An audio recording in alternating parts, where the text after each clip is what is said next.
Selamat datang di channel Pemuja Malam. Jangan lupa like, share, and subscribe ya. Terima kasih. Chapter 63. Cukup maut yang bisa memisahkan.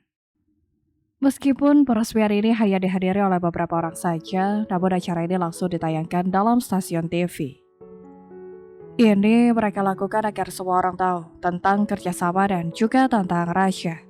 Di salah satu sudut yang terpencil di kota Jakarta, seorang wanita sedang menggeram kesal saat menatap tayangan itu. Seorang wanita yang tak lain adalah Sheila. Kala itu dia sedang menyapu lantai dan tak sengaja matanya beratap ke arah TV yang menyala. Seolah takdir memang sengaja mempermainkannya, stasiun TV itu sedang menayangkan peresmian Villa Sandia. Meskipun geram, namun Sheila merasa penasaran, dan akhirnya ia tetap terpaku beratap siaran itu. Di layar TV tampak begitu jelas wajah Ken dan Senja yang terlihat bahagia. Di sebelahnya ada Nyonya Carolina, wanita berpekan tua yang sudah menghancurkan masa depannya. Sheila menggeram, ia mencengkram gagang sapu dengan sangat erat. Melihat Ken yang begitu mencintai Senja, hatinya serasa dicabik-cabik. Ken, Senja, Rasya, Purati, Pak Jeffrey, Nyonya Carolina, dan Alex Victory, mereka sedang berkumpul di ruang tamu. Acara peresmian villa sudah usai, dan kini mereka sedang bersiap-siap untuk pulang. Hanya tinggal Ken dan Senja yang akan tetap berada di villa ini. Mama yakin mau pulang sekarang, kenapa tidak besok pagi saja, Mah? Tanyakan sambil menatap ibunya. Besok siang, papamu ada rapat, Ken. Perjalanan dari sini ke rumah cukup jauh. Waktunya tidak akan cukup kalau pulang besok pagi, jawab Purati.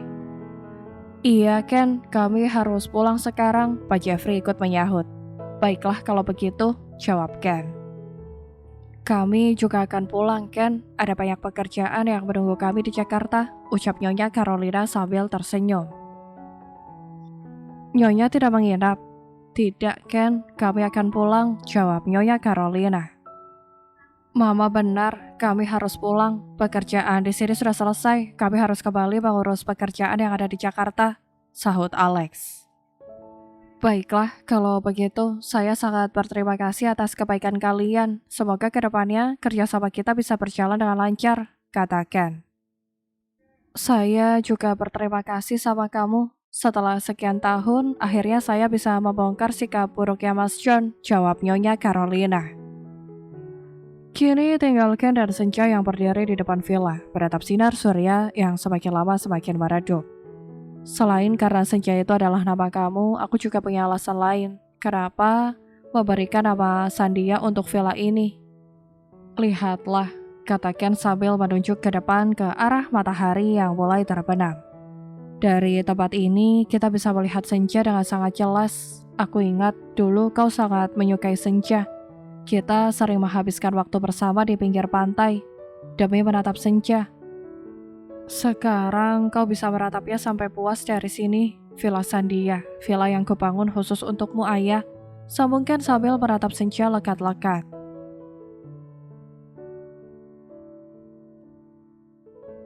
Senja menunduk malu, menyembunyikan wajahnya yang semerah tomat. Ia hanya tersenyum lebar, tanpa bisa berkata apa-apa. Rasa bahagia dan rasa haru benar-benar mengacaukan perasaannya.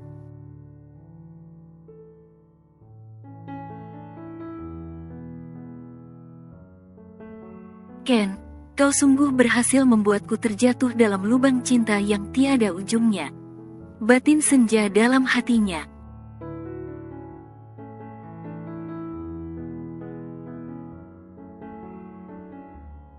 Terima kasih untuk cinta yang kamu berikan padaku.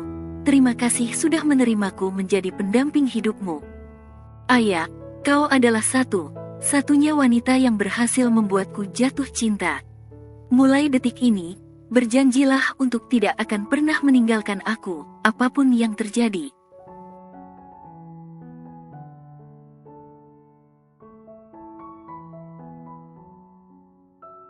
Aku ingin menghabiskan sisa hidupku bersama kamu, ayah. Cukup maut saja yang bisa memisahkan kita, ucap Ken sambil mengusap pipi Senja dengan kedua jemarinya.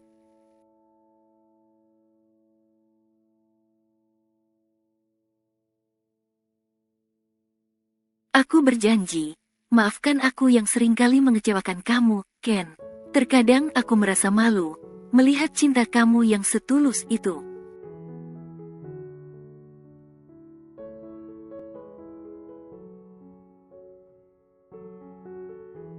Terkadang aku merasa tidak pantas menerima semua ini, Ken, kata Senja. Jemari tangannya mulai terangkat pelan, mengusap rahang Ken dengan lembut.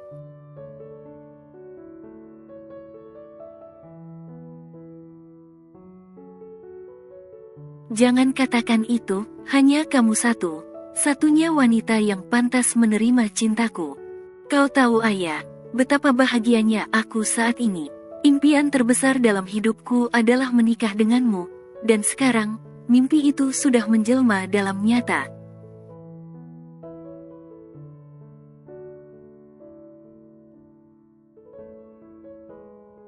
Aku sangat senang, ayah. Aku juga bahagia, Ken. Mencintai kamu, dan dicintai kamu adalah anugerah yang sangat indah. Kebahagiaan ini, tak bisa lagi kuungkapkan dengan kata-kata.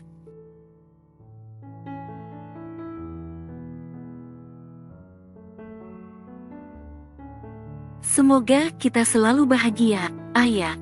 Amin, semoga Tuhan mengabulkan keinginan kita.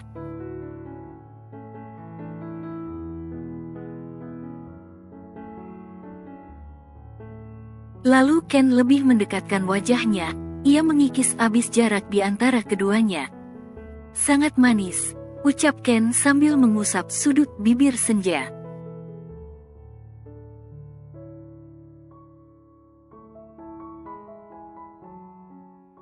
Tak lama kemudian, Senja tersentak kaget. Ia teringat dengan satu hal yang membuatnya sangat penasaran. Ken, panggil Senja dengan suara yang cukup keras.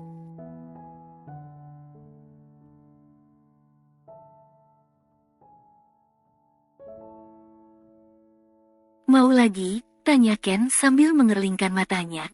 Ceka bukan, aku mau tanya serius. Jawab Senja.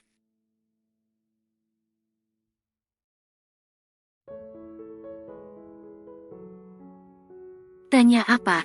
Tanyakan saja. Kau apakan Sela? Kau sudah berjanji akan menceritakannya padaku, sekaligus ceritakan juga tentang Nyonya Carolina.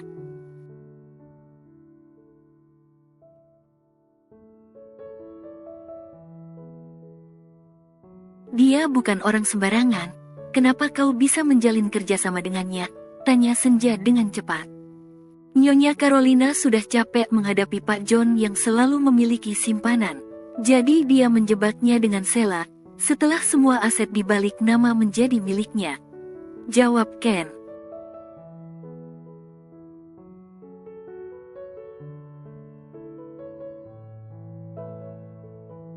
Jadi sekarang mereka tidak kaya?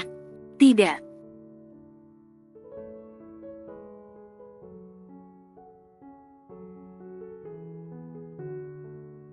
Kamu gila Ken, teriak Senja. Kok bisa?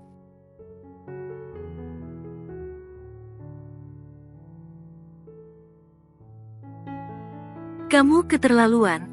Kamu menjebak Sela dengan pria tua yang tak memiliki apa-apa. Dia pasti marah Ken. Dia akan lebih dendam sama kita. Ken, aku tidak menyangka kamu sekejam itu, gerutu Senja dengan bibir yang manyun.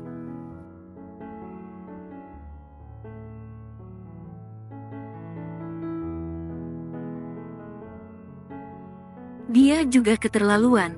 Dia menyebarkan berita buruk tentang kamu dan Fajar. Aku tidak terima, ayah. Tapi jangan seperti ini Ken. Kalau dia marah dan berniat balas dendam lagi, bagaimana? Kau tahu, singa akan bertingkah lebih ganas jika tubuhnya terluka.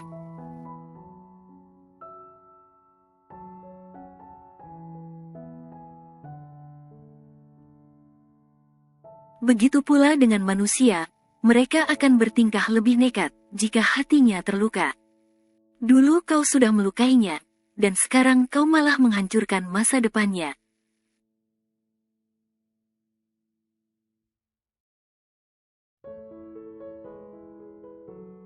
Pikirkan ke depannya, Ken, kata Senja sambil menatap Ken. Dia tidak akan bisa melakukan apa-apa, kalaupun nanti dia masih nekat. Aku akan memberikan balasan yang lebih setimpal. Kau tenang saja, aku pasti bisa melindungi keluargaku, kata Ken dengan tegas.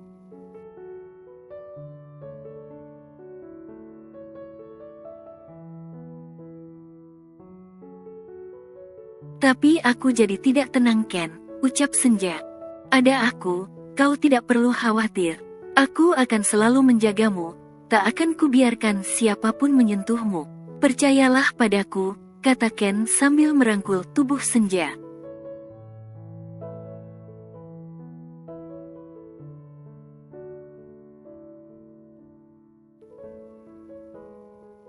Satu bulan kemudian, hubungan Sheila dan Pak John semakin memburuk. Uang yang mereka punya semakin menipis, sedangkan Pak John, beliau tidak mau bekerja, dan tidak mau hidup sederhana.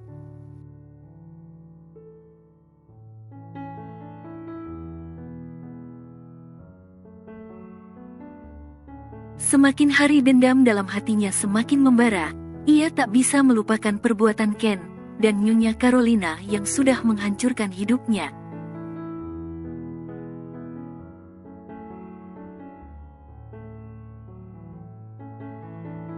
Sheila berjanji pada dirinya sendiri, suatu saat nanti, ia akan menuntut balas pada mereka berdua. Mereka harus merasakan hal yang sama, seperti yang ia rasakan.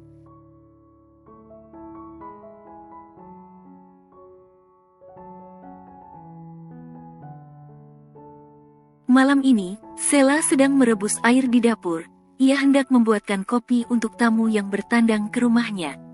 Entah siapa dia, tampaknya sudah sangat akrab dengan Pak John.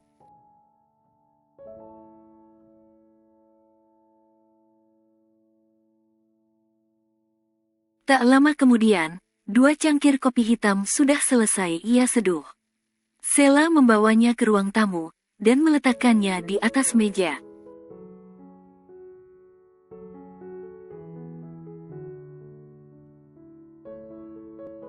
Sheila tersenyum sekilas, lalu ia melangkah pergi meninggalkan mereka berdua. Namun baru saja beberapa langkah ia berjalan, tiba-tiba Pak John memanggilnya.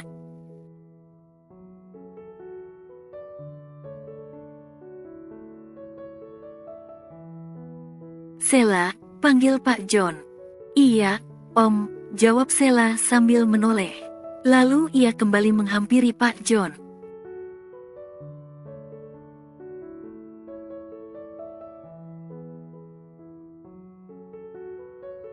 Duduklah, perintah Pak John sambil tersenyum.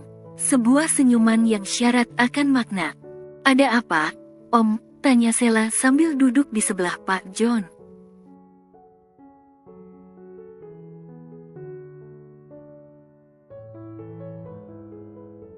Lihatlah, dia masih muda dan cantik. Tidak bisakah kamu menambah sedikit saja, Mik? Tanya Pak John sambil menatap Mike. Beliau tak menghiraukan pertanyaan Sheila.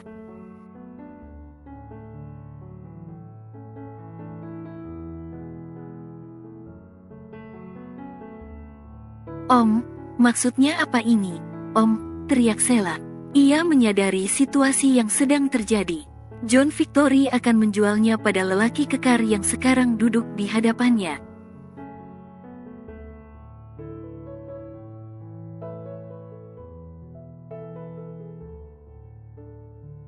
Jangan kaget, ini yang terbaik untuk kita, jawab Pak John dengan santainya. Aku istrimu, dan kau mau menjualku. Itukah yang kau anggap terbaik, bentak Sheila.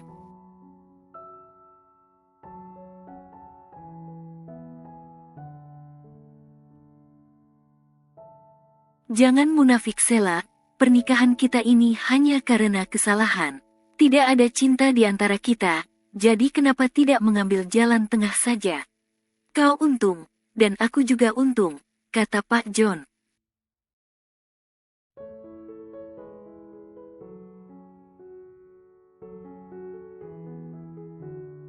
Tapi Om, dengar baik, Mike ini orang kaya, dia bisa menghidupimu dengan layak. Dan aku Aku akan meminta sedikit uang sebagai gantinya untuk menyambung hidupku.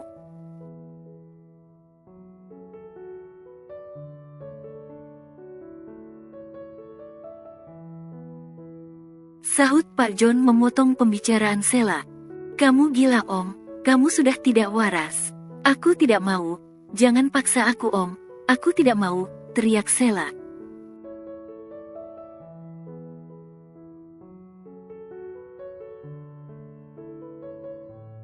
Kenapa, menjadi istriku? Kau juga naik keranjang, padahal aku tahu kau tidak mencintaiku, dan aku tidak bisa memberikan imbalan apa untukmu.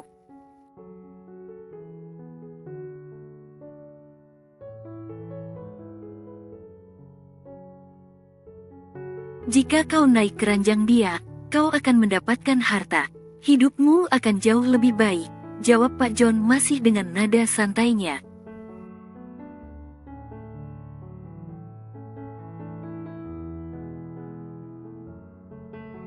Kau gila, kau benar gila, teriak Sheila sambil beranjak dari duduknya, dan melangkah cepat menuju pintu. Pikirannya hanya satu, lari dari tempat ini.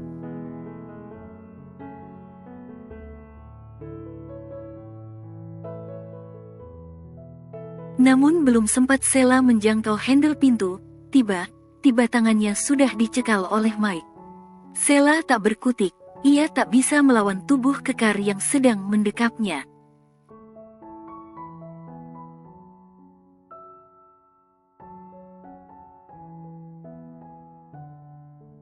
Kau mau kabur kemana manis?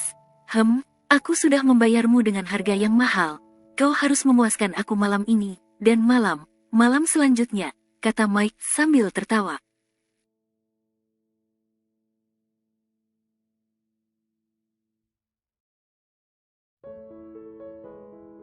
Ini bukan pilihan Sheila, tapi keputusan.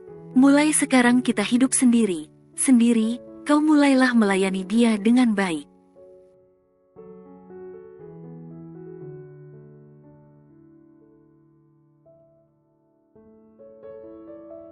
Dan aku akan menyambung hidupku di tempat lain. Terima kasih untuk kenangan indah yang kau berikan padaku. Mike, hati dia sedikit liar, ucap Pak John sambil melangkah keluar, meninggalkan Sheila dan Mike.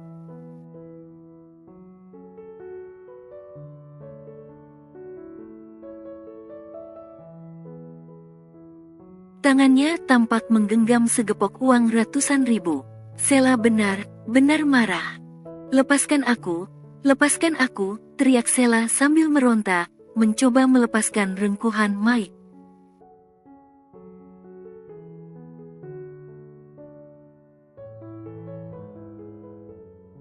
Temani aku dengan baik, nanti aku akan memperlakukanmu dengan lembut, jawab Mike, seraya memaksa Sheila untuk mengikuti langkahnya. Ia membawa Sheila masuk ke dalam kamar.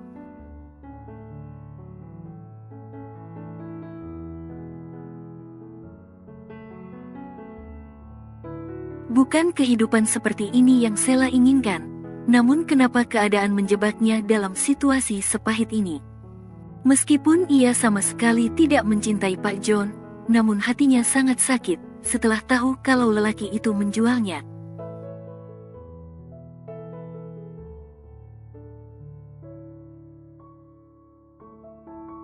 Sehina itukah dirinya? Apa salahku? Kenapa hidupku berakhir seperti ini?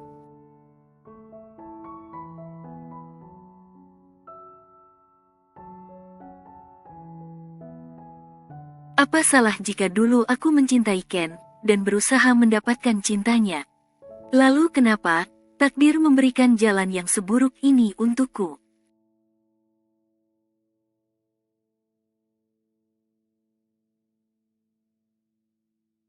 Mama, Papa, aku merasa jijik dengan diriku sendiri. Tolong aku Mama, Papa, ucap Sheila di sela isakannya. Air mata terus berderayan membasahi kedua pipinya, seakan ia tak punya niatan lagi untuk melanjutkan hidupnya.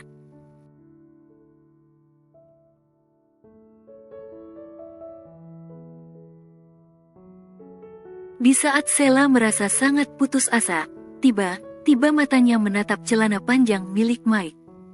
Secercah harapan kembali bersarang di hati Sheila. Ada banyak rencana yang ia susun di dalam otaknya.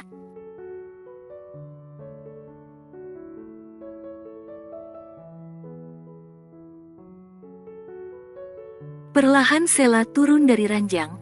Ia memunguti pakaiannya dan membalutkannya di tubuh. Lalu ia mengambil celana Mike dan mencari sesuatu yang ada di sakunya.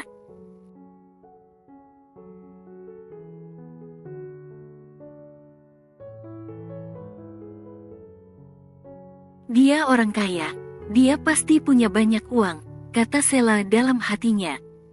Benar saja dugaannya. Sheila berhasil menemukan beberapa lembar uang ratusan ribu di dalam dompetnya. Di sana juga terdapat beberapa kartu kredit dan Sheila juga mengambilnya.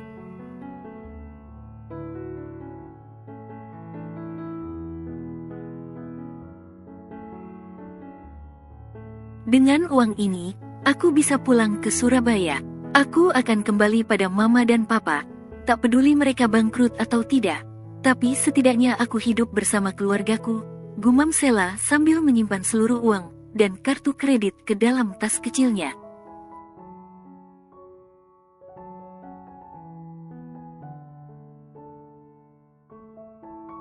Lalu Sheila melangkah pelan dan pergi meninggalkan Mike. Hampir 1 jam perjalanan, namun Sheila masih berada di kawasan kampung. Entah berapa jam lagi ia bisa sampai di kota.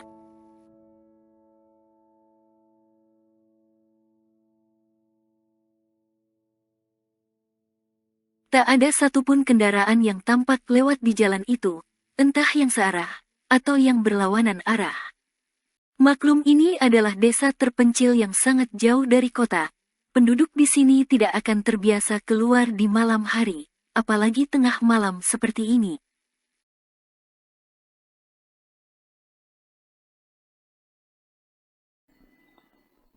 Bersambung.